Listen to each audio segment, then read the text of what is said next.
आज नुआ ये बरगढ़ रे आमर धान बिक्री आरंभ होती धान किणा आरंभ होती धान प्रोक्योरमेंट आरंभ होती मत खुशी लगुच जे बहु संख्यार कृषक आज निजर धान धरिकी आज गोटे खुशीर माहौल कृषक माने प्रथम थर पर 3100 टंका पर क्विंटाल पाइबे। सरकार जोटा कथा कहते प्रतिश्रुति रक्षा कले। माननीय मुख्यमंत्री कहते जे मंडी को ये दलाल मुक्त करवा एवं काटनी छटनी बंद हम ये सब जिनस आम पूरा निर्देश देचु प्रशासन को। कटनी छटनी ए वर्ष हम ना एवं दलाल मुक्त हम आ कृषक डायरेक्ट तांको खाता रे 3100 टका पाइबे। ये हूँ बहुत बड़ खुशी खबर।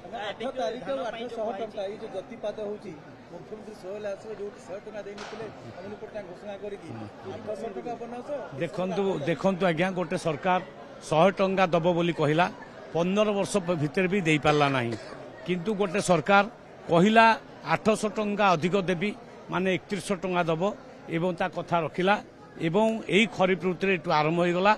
जी जी धान बिकिबे मोर कृषक भाई माने तांको खाता रे 3100 टंका जाइके पहुंच 8 तारीख रे सोहेला रे बड़ कृषक सम्मेलन हम से माननीय मुख्यमंत्री आसबे आउ 800 टंकाटा स्टार्टिंग करेंगे रिलीज करेंगे। एफएक्यू मान देखु जदि एफएक्यू मान न आनिबा ताले केमिति धानटा निया जिवो आउ 3100 टंका देई हबो कि तेणु एफएक्यू मानर धान देले कृषक माने जो मिलर माने नेबे तांकर एटा कंडीशन।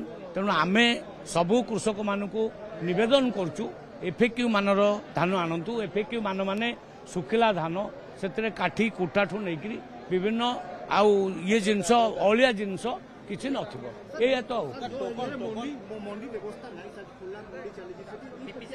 देखंतु जोठी खोला मंडी नाही सेठी टेम्परारी व्यवस्था हबो। टेम्परारी शेड लगा जिवो टेम्परारी सेठी लैट्रिन बाथरूम करा जिवो टेम्परारी सेठी बसिबा पई चेयर फार व्यवस्था करा जिवो पानी रो पीवा पानी रो व्यवस्था करा जिवो किंतु कालक्रमे सेगुड़ा को आमे परमानेंट शेड करबा परमानेंट घर करबा ए सब जिनस आमे कर दबो। लघुचाप पई आमे प्रत्येक जगार सफिशिएंट प्लास्टिक रखिचु।